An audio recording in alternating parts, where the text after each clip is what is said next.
మేము మున్సిపల్ చేస్తున్నాం కల్వకుర్తి మున్సిపాలిటీలో.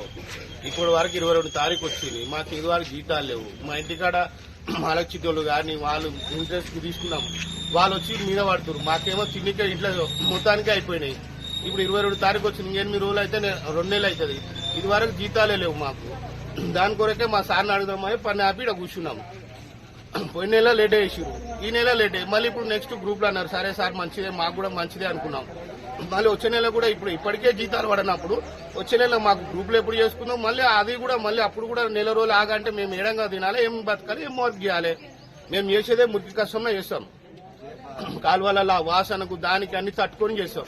మాకు ఇంట్లో ఫుడ్ కూడా లేకపోతే ఇంకేం వర్క్ చేయగలుగుతాం మేము బయట?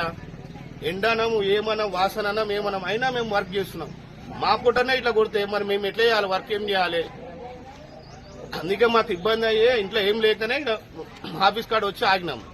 ఆగి మా సార్ వచ్చి ఏం సమాధానం చెప్పాడని ఆగి నిలబడ్డాం.